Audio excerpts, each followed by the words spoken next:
Hi there, and welcome to the Skylight Books author reading series. If you'd like to learn more about us and our many upcoming author events, please visit skylightbooks.com, where you can browse our inventory, buy books, and join our Friends with Benefits Club. You can also follow us on Twitter, Tumblr, and Facebook. To speak to a real live bookseller like me, please call 323-660-1175. Thanks for your support, and enjoy. Ted Chiang's fiction has won 4 Hugo, 4 Nebula, and 4 Locus Awards, and has been featured in the Best American Short Stories. His debut collection, Stories of Your Life and Others, has been translated into 21 languages. He was born in Port Jefferson, New York, and currently lives near Seattle, Washington. Please give Ted Chiang a warm Skylight welcome.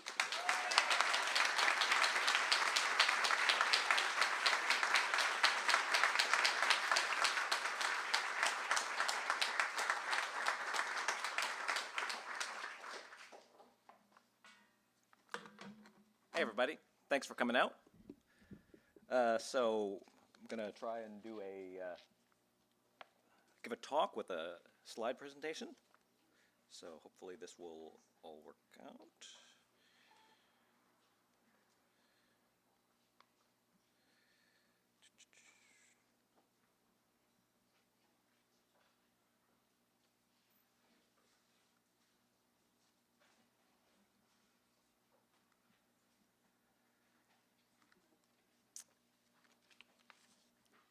Okay, so a lot of people say that the idea of time travel was invented by H.G. Wells in his novel The Time Machine.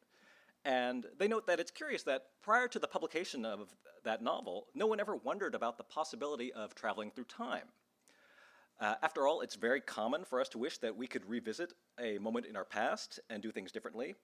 So these people say that it's really odd that no one ever wrote about having that wish come true before 1895. Well, I have a somewhat different take on it. I would like to suggest that Wells's The Time Machine is not actually the first interesting time travel story. I would also like to suggest that time travel stories are just a modern incarnation of a very old kind of story, and once we understand that, we can better appreciate what time travel stories are really about. So, let's start with Greek mythology. It is true that there are no time machines in ancient mythology, but there are stories about a kind of time travel, and those are stories about prophecies. Prophecies can be seen as a form of time travel, except that it is information that is traveling back in time instead of a person. We don't immediately think of prophecy stories as being time travel stories, but that's because they differ in the perspective they show us. Stories about prophecies give us the perspective of the person who's receiving the information, while time travel stories usually focus on the perspective of the person who's doing the traveling or sending the information. But really, they are just two sides of the same coin.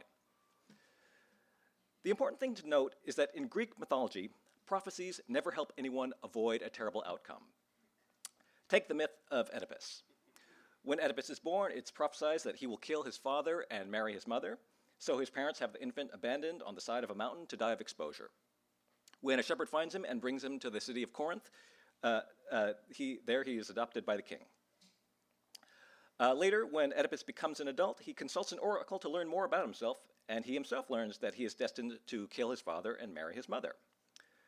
To prevent that from happening, he moves away from Corinth and unwittingly winds up back in the city of Thebes, where, unbeknownst to him, he was originally from. He gets into an argument with a stranger and kills him, and then marries the queen of Thebes. Many years later, he discovers that the stranger was actually his father, and the queen is actually his mother. The queen kills herself, and Oedipus pokes out both of his own eyes. Stories about prophecies are found in most every system of mythology all over the world. Characters often take steps to avoid these prophecies from coming to pass, but they never succeed. In fact, their actions are often precisely what enables the prophecy to come true. This remains a trope in books, movies, and television even today. When an oracle makes a prophecy, you can usually expect that it will come true. And this is what makes a prophecy different from an educated guess made by a character. If you read a story in which a military commander makes a plan and then has to revise it because the enemy surprised him, you would not consider that a failed prophecy. That just reflects the limitations of planning. Prophecies in fiction are a different beast because they always wind up coming true. And the only way to make sense of that is to see them as the result of information traveling backward in time. So, when you look at them this way, you see that a certain type of time travel story has been around for a very long time. Now, the first example of what I consider a modern time travel story appears in 1843. That is Charles Dickens' A Christmas Carol.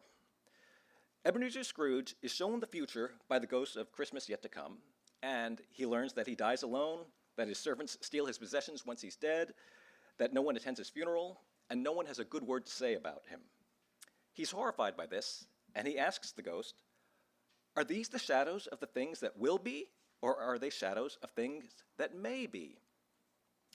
What Scrooge is asking is, do I have free will?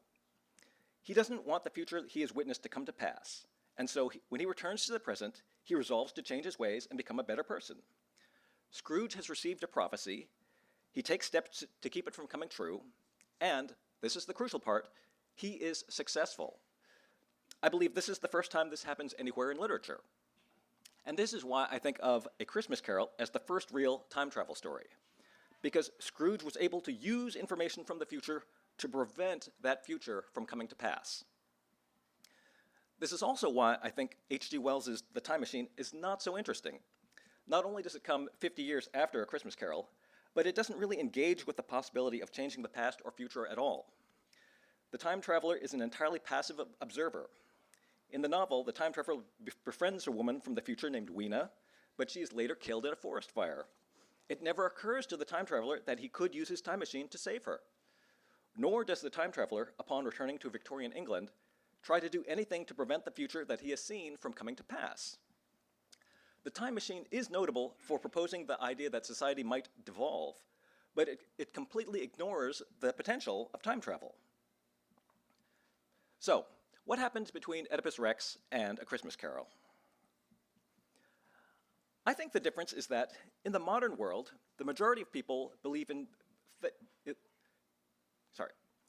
The difference is that in the ancient world, the majority of people believed in fate, while in the modern world, the majority of people believe in free will.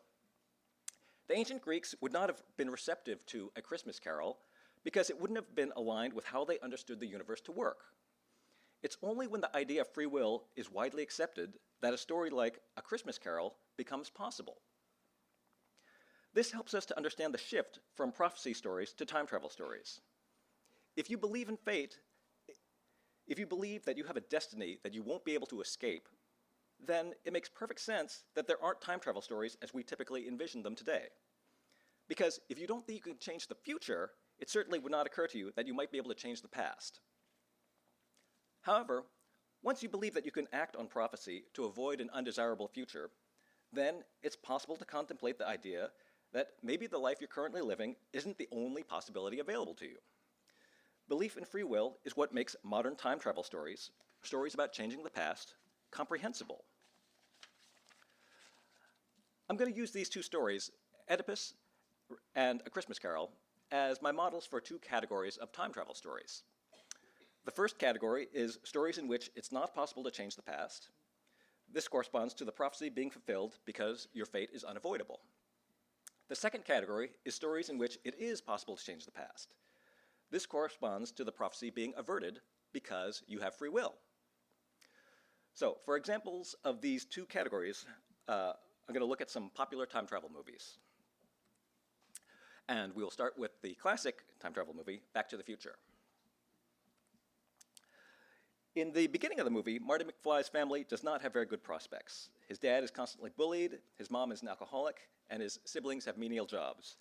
At the dinner table, his mom tells a story of her first kiss with his dad, and she says, "At that moment, I knew I was going to spend the rest of my life with him." And given the circumstances, that line serves as a prophecy of a very grim future. By the end of the movie, due to Marty's intervention in the past, his family's situation has changed dramatically.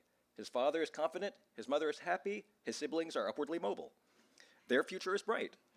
So this movie is a modern version of A Christmas Carol. The same pattern applies to the two sequels, Back to the Future 2 and 3, which form two halves of one long story.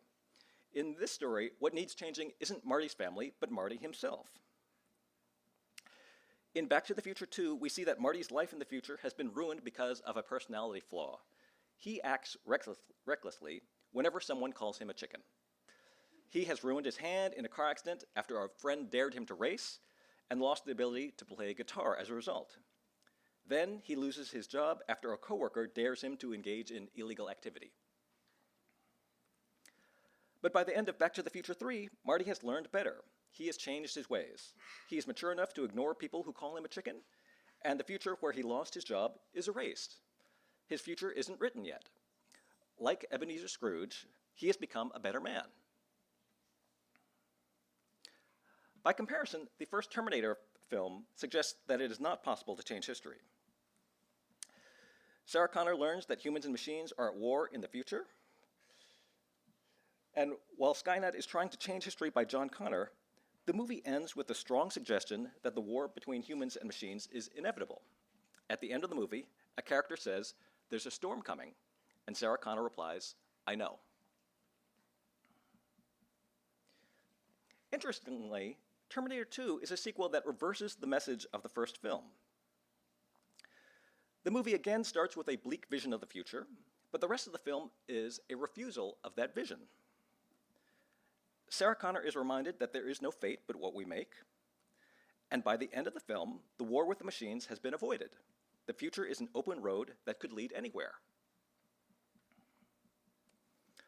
On the other hand, we have 12 Monkeys, another film that says it is not possible to change history. In the film, James Cole is sent back in time from a future where a plague has ravaged the world. It is repeatedly said that he cannot change the past. All he can do is gather information. But the fixed nature of history is reinforced on a more personal level, too. At the beginning of the film, James Cole describes a childhood memory when he saw a man being shot in an airport. At the end of the film, it turns out that he himself is the man who gets shot. By traveling back in time, he has become part of the events that he witnessed. Finally, I'm going to talk about the time travel film Looper. This film is not quite as well known as the previous ones, so I'm going to talk about it in more detail.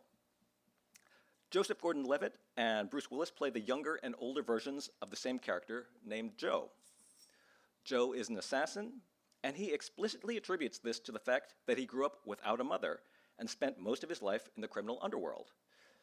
In the future, the older Joe's wife is murdered by a vicious crime lord, so old Joe travels back in time in an attempt to kill the crime lord as a child and keep his wife's murder from happening. Young Joe meets the child and his mother, who is trying to raise the child to be a good person. Young Joe realizes that old Joe's actions are creating a causal loop. When old Joe shoots the child's mother, he leaves the child an orphan. That is what causes the child to grow up to become a crime lord. As a crime lord, he orders the death of old Joe's wife, which is what motivates old Joe to go back in time. And the finale of the film is when young Joe realizes this. He says, "Then I saw it. I saw a mom who would die for her son, a man who would kill for his wife, a boy angry and alone. Laid out in front of him, the bad path. I saw it, and the path was a circle, round and round. So I changed it." Young Joe makes a decision to stop this from happening. He commits suicide, causing old Joe to disappear, breaking the loop. At a metaphorical level, what young Joe is talking about is the cycle of intergenerational trauma and how violence begets violence. Looper is a movie about how people who were victims of violence as children grow up to become adults who inflict violence on others, creating a self-perpetuating cycle. When young Joe decides to kill himself, what he is doing is demonstrating that it is possible to stop this cycle. It is possible for a person to choose not to repeat this pattern. Note that the majority of modern time travel stories assume that it is possible to change the past. We still see some stories in which it is not, but they are definitely in the minority now. Nowadays, when we talk about time travel, we automatically start thinking about changing the past. That's because we don't believe in fate anymore. We believe in free will. Now, I'm going to talk a bit about how physicists believe time travel might actually work. Movies and television have encouraged us to think of time machines as vehicles that you ride in, or else some kind of teleporter that beams you to a different era. But when physicists speculate about building a time machine, they imagine something very different. And I think that the form of time machine that they envision is very interesting, especially when it comes to the question of free will. The specific time machine that I'm going to describe to you was proposed by the physicist Kip Thorne. And there are a couple concepts you need to understand first.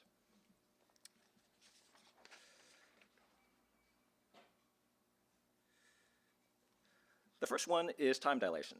If you've read any popular accounts of Einstein's theory of relativity, or you've probably encountered the idea of time dilation, or maybe you saw the movie Interstellar. The basic idea is this. Suppose Bob stays on Earth while Alice pilots a spaceship at nearly the speed of light until she reaches a star that is 10 light years away. When she is done with her visit, she again accelerates her spaceship to nearly the speed of light and pilots it back home. Because of time dilation, she experiences the entire round trip as only taking 1 year.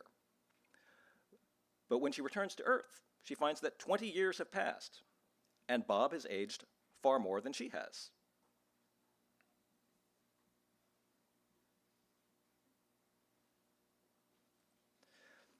This is one of the counterintuitive aspects of relativity, but it has been very well documented by physicists.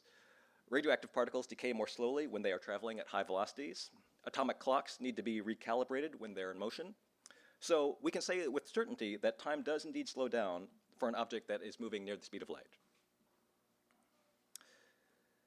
The second concept that you need to understand is that of wormholes. This is something that you see a lot in movies and television. The idea is that it is possible to create a passage that connects 2 points in space. And that by traveling through that passage, you'd be able to get from one point to the other without having to cross the intervening space. What movies and television get wrong is that you can't open or close a wormhole, and you certainly cannot do it remotely. Physicists believe there may be naturally occurring wormholes that are microscopic in size, so the distance between the two mouths is less than the width of a proton. They speculate that it might be possible to find one of these naturally occurring wormholes and artificially enlarge the mouths so that microscopic objects could travel through. Then you could physically separate the two mouths until they are far apart. For example, imagine that Bob keeps one mouth of the wormhole in a laboratory, while Alice mounts the other mouth in a spaceship. Then, whenever Alice flies a spaceship, Bob can go there instantly just by using the wormhole. For example, suppose the spaceship lands in London. Bob can step through the mouth in the laboratory and out of the mouth in the spaceship. He can descend the ramp to visit London, and when he's done, he'll just step back through the mouth in the spaceship and instantly come home. One thing to keep in mind is that the wormhole does not open or close. It is always open. Bob could be standing in the lab and physically hold hands with Alice the whole time that she's flying the spaceship around. You'll see why that's important in a minute. So, now let's combine the idea of wormholes with time dilation.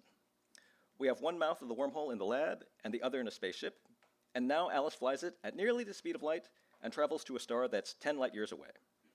Once again, when she's done with her journey, she accelerates her spaceship to nearly the speed of light and pilots it back to Earth.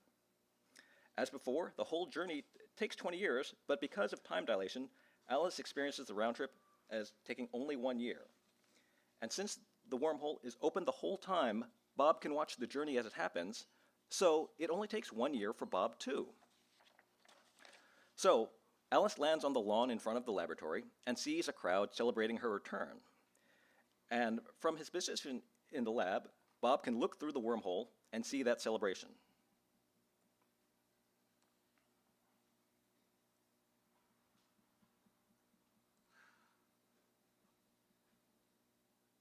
However, if Bob looks out the front window of the lab, he doesn't see any celebration taking place.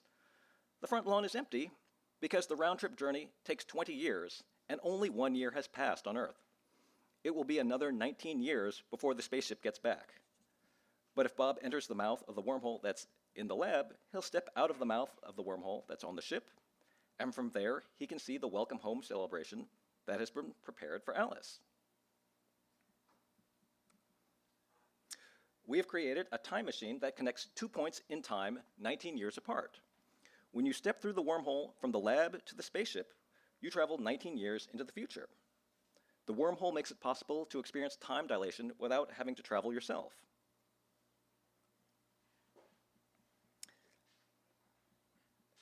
And remember, the wormhole works both ways, which means that it's possible to travel in the other direction too. Anyone who's in the crowd celebrating Alice's return can climb aboard the spaceship and step through the wormhole from there. Then they will arrive in the laboratory 19 years in their past. If they walk out of the laboratory's front door, they will see an empty lawn too. In fact, Bob's older self might be one of those people who came to celebrate Alice's return. He could come through the wormhole, travel back in time 19 years, and actually meet his younger self.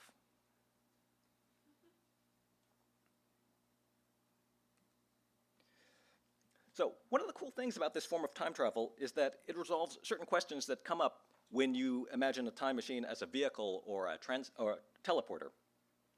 For example, how do you take into account the motion of the Earth when time traveling? With this type of time machine, you can only travel between the mouths of the wormhole.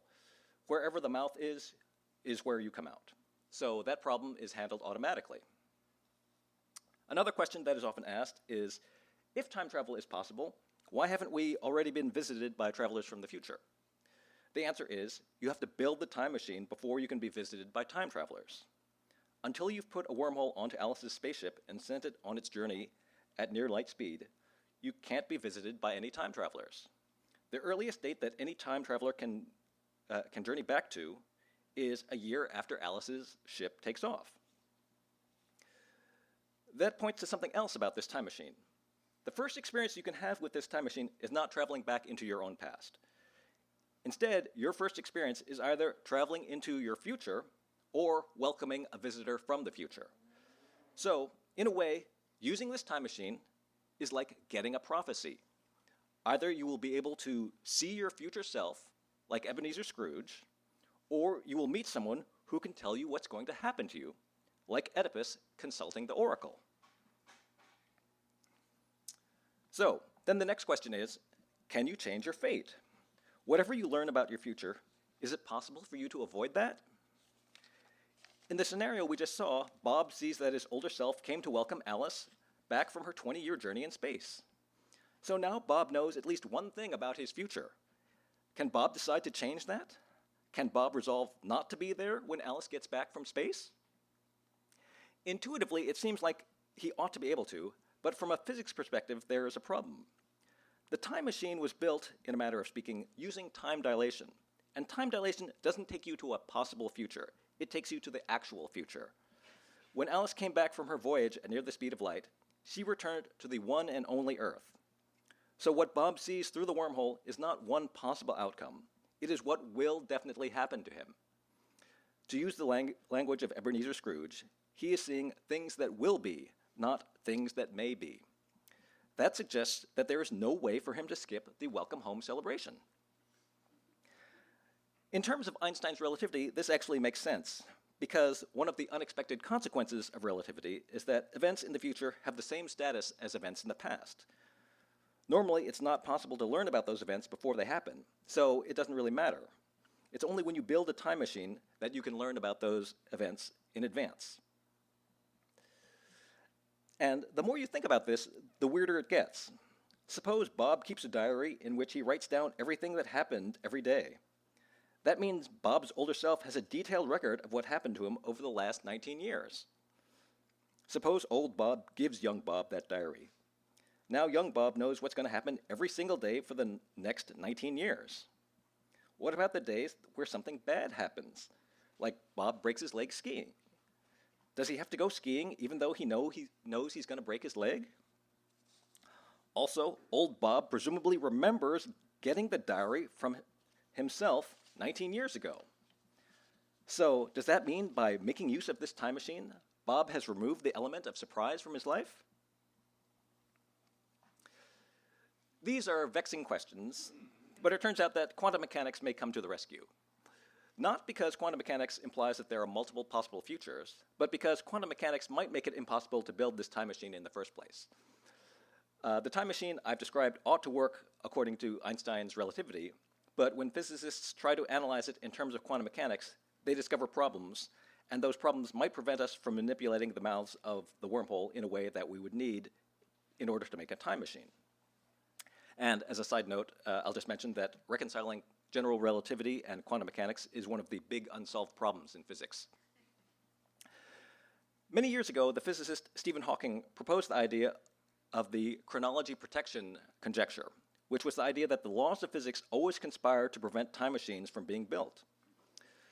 So far, it looks like he might be correct, and maybe that's a good thing. It's not because I'm worried that if we build a time machine, someone will create a paradox that would destroy the space-time continuum. It's because I'm not sure that we ever want to be in the position of Bob reading his older self's diary. Now, this might make it sound like modern physics is proving that the ancients were right all along and that your fate is inevitable, no matter what you do. But that is not actually the case. Physics suggests that determinism is true, but determinism is not the same thing as fatalism. People often mistake one for the other, but these are two very different concepts.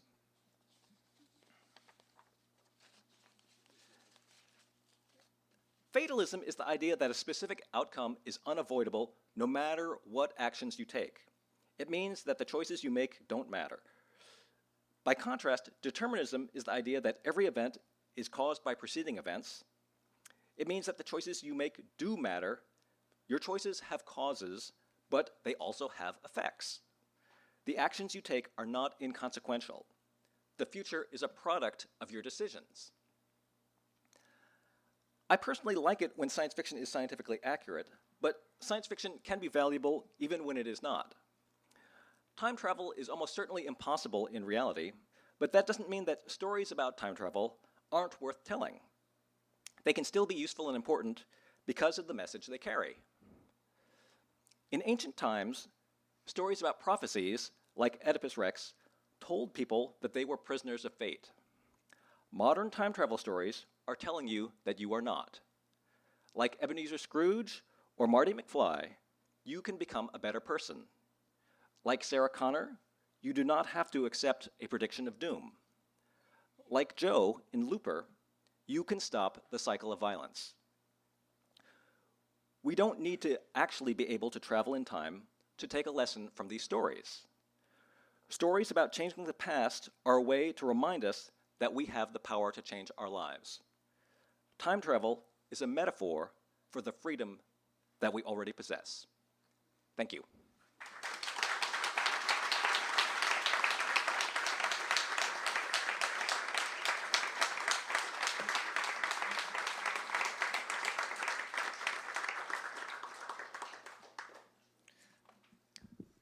So, questions? Yes?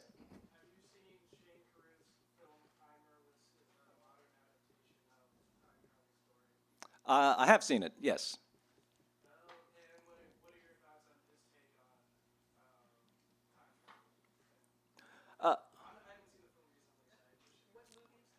He was asking about the movie Primer by Shane Carruth. I like Primer a lot. It is a really, really interesting movie. I think the movie is actually unclear. I think that, I think it is. The movie is sort of ambiguous in terms of what it is actually saying about changing the past. I think there are inconsistencies in the film, which normally, like in most time travel films, I don't mind that there are inconsistencies because that's just sort of the nature of them. But Primer is clearly a film that is inviting close inspection, and yet when I think that if you actually inspect it closely, problems emerge. But this is not like I said, I like Primer a lot. I think it is very interesting, and people, if you have not seen it, you should go see it. But yeah, I am not. I'm not clear on what on how the universe actually works in primer, because I think that it is sort of inconsistent on that question. Yes. Do you struggle with being an optimist, or does it seem practical to you? The question was, okay. The question was, do I struggle with being an optimist? And yes, I do. I,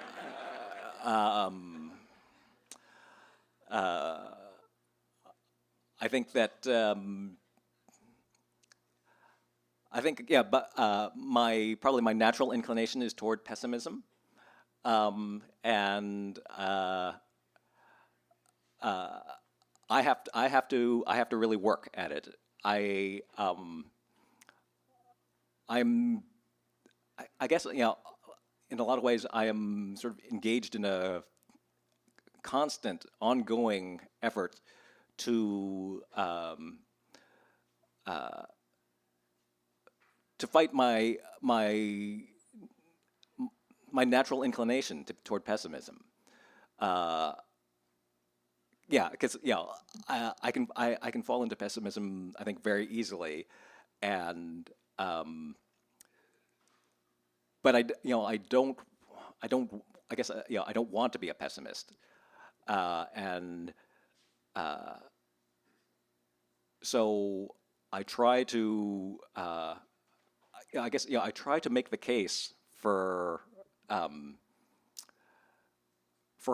having hope, and I guess I guess I'm maybe making the case to myself as much as to anyone else. So I do believe in optimism, but it's not. I can't say that it's easy. Yes. Being born and raised in LA for almost 50 years, probably saw Ray Bradbury speak 25 or 30 times. And many times I heard him tell the story about when he first got invited to New York to pitch to like a book. And they said, well, we want to see what novels you've written. And he said, well, I don't run marathons, I'm a sprinter. I only write short stories. And you seem to be a sprinter up to this point in your career. And I'm wondering, do you think you have a novel in you, or why is it that up to this point you've only written short works?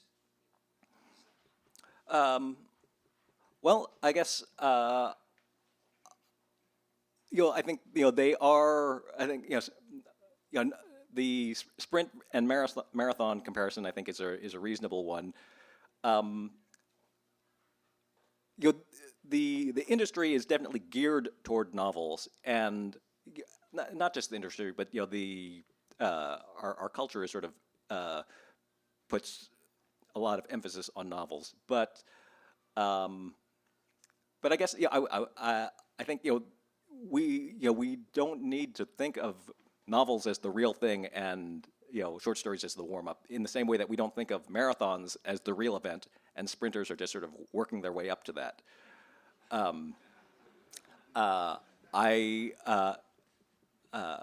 So in that respect, I guess I would like it if the industry and the literary establishment were viewed them as really distinct events in the same way that the Olympics does sprinting and marathons. But in this analogy, I'm definitely a sprinter. I'm not opposed to novels, and if I got an idea which I thought would be best treated at novel length, I would try writing a novel. But I think that the ideas I get are ones that are best treated at shorter length. At least I know how to deal with them, at shorter lengths. So for the time being, I'm perfectly content to stick with writing shorter works. Yes. When you write a story that's grounded in relatively complex subject, so linguistics or neurology or physics, like you just talked about, do you find that you usually know a lot about the subject beforehand and then you write the story because you knew a lot about it? Or do you know a little bit about it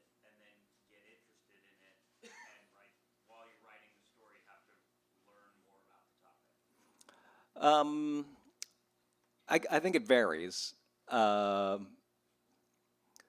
There there have been stories where I just I knew something about, say, physics beforehand, and that was what prompted me to write the story. But there are other stories where I did have to do research on the way. I only before I started writing Story of Your Life, I was interested in linguistics, but I didn't know a lot of linguistics, so I had to do a lot of reading in linguistics to write that story.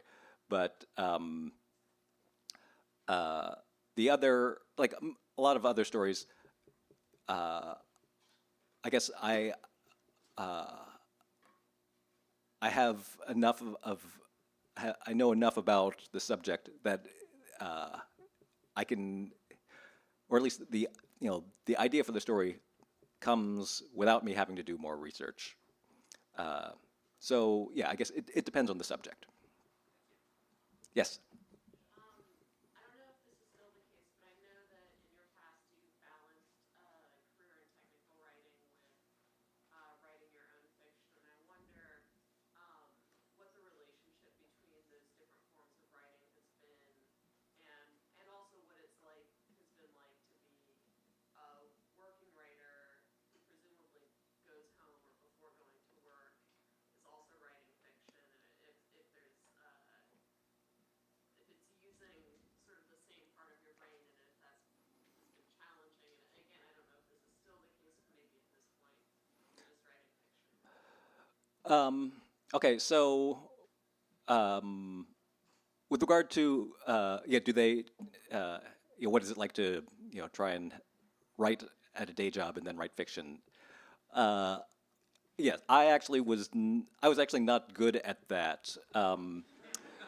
So so when for a long time had I was a regular full-time employee as a technical writer, and I had a lot of trouble writing fiction. And then I made the decision to switch to freelance, and I would work a contract for, like, say, 6 months, and then I would take 6 months off and try and write fiction. And that was what enabled me to write, to actually get fiction writing done. Because yeah, I was not good at doing them both. I could not come home after a day of technical writing and then write fiction in the evening. Some people are capable of doing that. Gene Wolfe famously, did a lot of his best work while maintaining a full-time job. But yeah, I myself could not, and so I had to do the switch on and off in order to get any fiction writing really to make any headway on fiction writing. With regard to the question of is there is there any connection between my fiction writing and my my work as a technical writer? I don't think that there is any.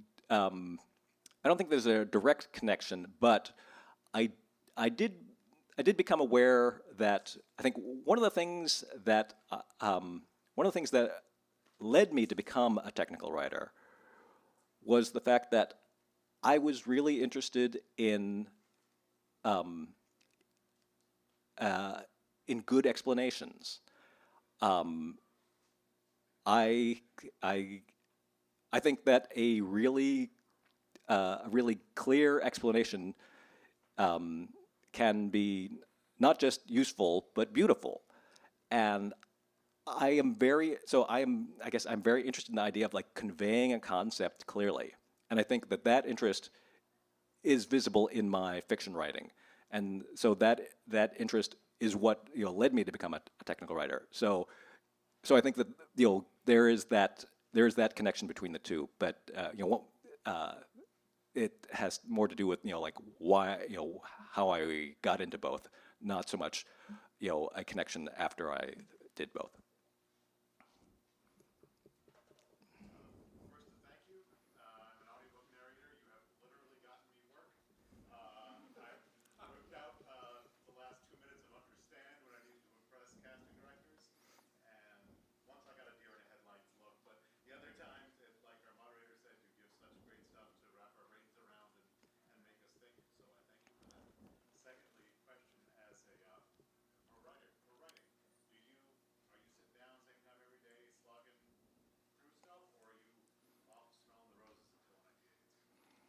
It's not exactly.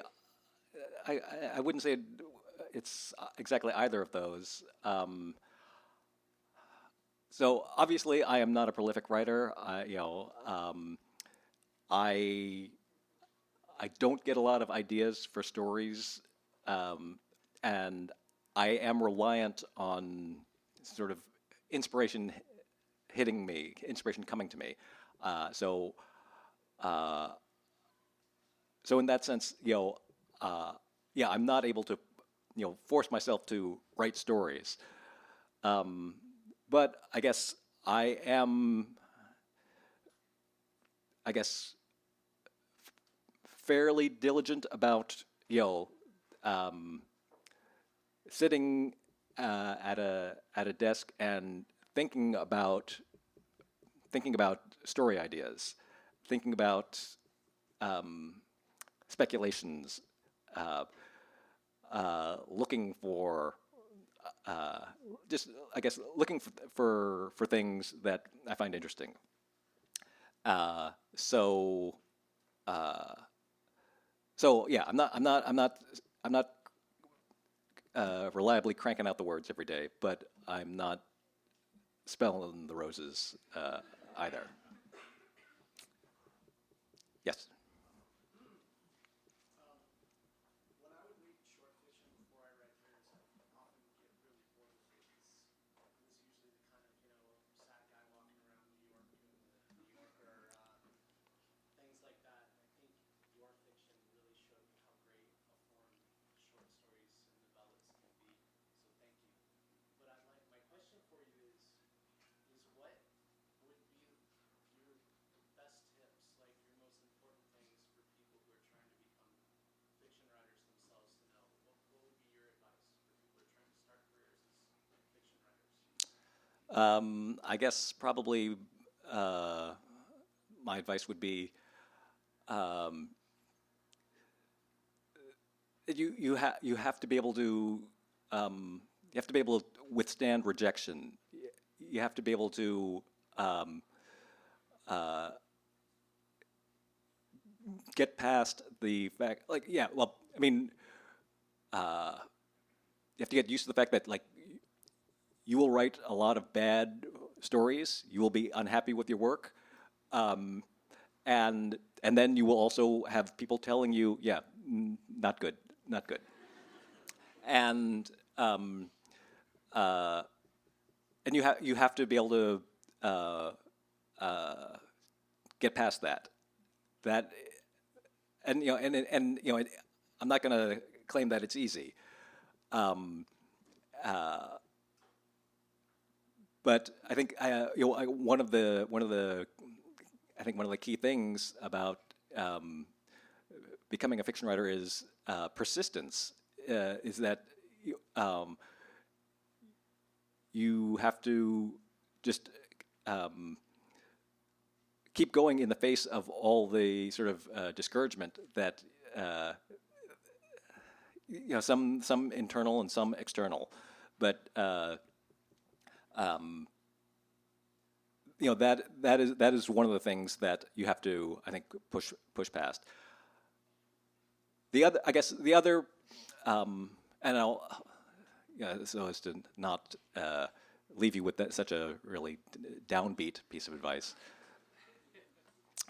I'm gonna. So the other, the sort of one of the pieces of advice that I always repeat when I talk to aspiring writers is there's a quote from the author Annie Dillard where she says. There's something you find interesting for a reason hard to explain. It is hard to explain because you have never read it on any page. There you begin. You were made and set here to give voice to your own astonishment. So what I take that to mean is that there is something that there's something that you find fascinating, and there's stories that the stories that you write will be you explaining to other people why this thing is fascinating. They they don't know it's fascinating yet. They're waiting for you to tell them what is fascinating about it. There are stories out there that will not get written unless you write them, and so you have to have faith that you have a unique perspective. You are and your unique perspective is what you offer the world, and figuring out the things that you find really interesting and figuring out how to make other people recognize that they're interesting. That is the job of a writer. So that's that I think is the other piece of advice I'd give.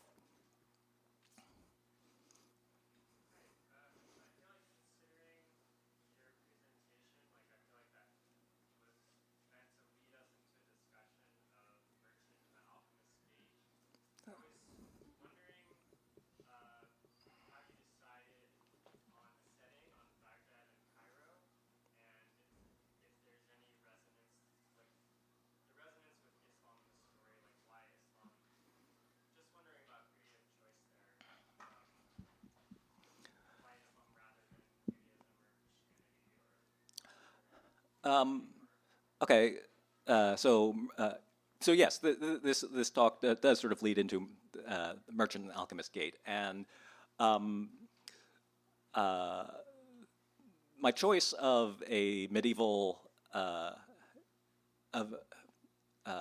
medieval Cairo and medieval Baghdad for the setting has to do with the idea that I wanted to write a story about time travel in which you could not change the past, but it was not a tragedy that you couldn't change the past, because that's often the way that time travel stories go when they depict the impossibility of changing the past as a tragedy. And I wanted to write a story where it wasn't. And it occurred to me that an Islamic setting might be good because accepting one's fate is one of the pillars of Islam. And I also thought that the Arabian Nights, they have a stories nested within stories structure that's very common, and I thought that might work well with a time travel story, because time travel stories often have this recursive quality to them. So I thought, it seemed like that was an interesting possibility, and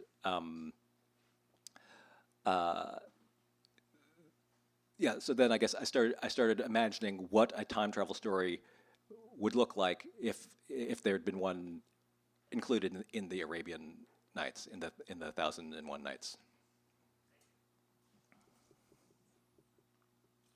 Yes. Are there artistic expressions to which you go for either inspiration or get in the mood to write, or just to put you in that place, like music or other authors that you find inspiring? Do you do any of that? I don't get inspiration from music. I don't have any. Music doesn't work for me in that way.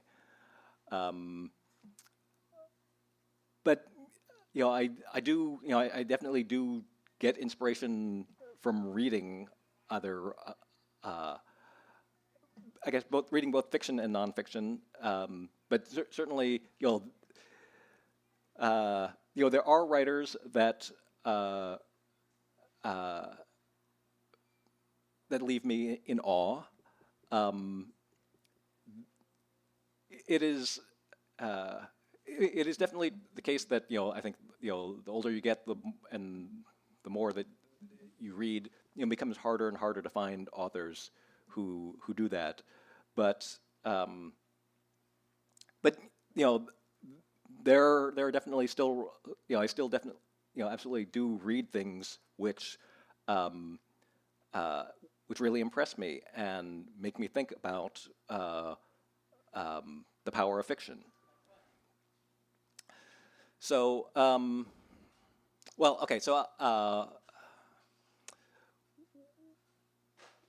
I guess I always have to I always feel like I always have to mention the author John Crowley.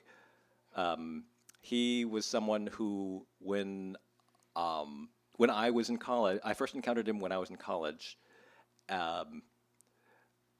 He sort of changed my my ideas of what science fiction could be, and most of what he writes is not really science fiction, but he did write some. He has written some stuff which is science fiction, and yeah, he totally changed my perspective, and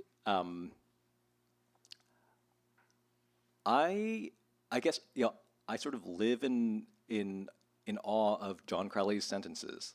I know that I will never write sentences the way John Crowley writes sentences, but he has I think just this an amazing way with words. He has an amazing prose voice, and so yeah, I continue to just be. I guess I do. I remain in awe of his work. Well, I guess the book of his that really changed my view of science fiction when I was in college was Engine Summer, which is an early short novel of his. But his most recent novel is called Ka. It's a novel from the point of view of a crow, and I definitely recommend it. You should check it out. Yes. In your most recent op-ed in the New York Times, you write in the future about genetic manipulation, and the rich kids are still winning. I guess my question is, what was your inspiration for that piece, and was it at all related to Felicity Huffman and the college student? Actually, I wrote that before that came out. So but it definitely when that actually came to light, it definitely did sort of seem very much in confirmation of the things I'd been writing about. I guess I wrote that sort of in response to I had read a couple things last year.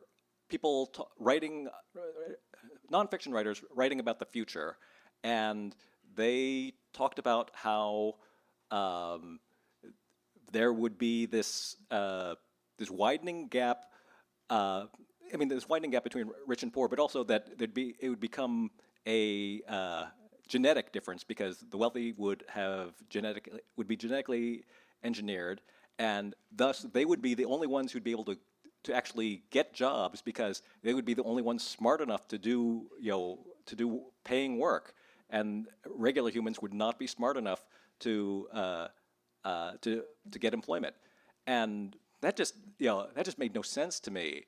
Because I don't know, what kind of jobs are they envisioning in the future that require someone to be a super genius to do? Most people, most jobs don't require that much intelligence. That is not, there's nothing in our. I feel like there's really nothing in our society which really indicates that the smartest people are the ones who are the richest or the most successful. I don't see any evidence of that.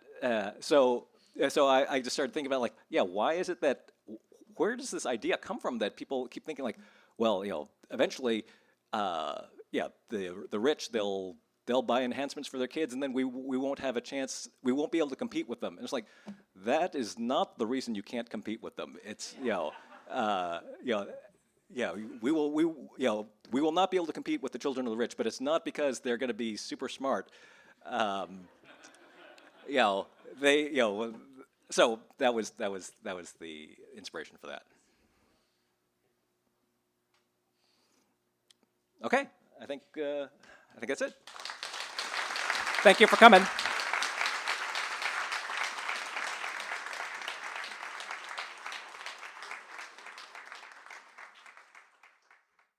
You've been listening to the Skylight Books author reading series. Don't forget, you can listen to this and all of our other great podcasts at skylightbooks.com. Thanks again for stopping by, and we hope to see you soon.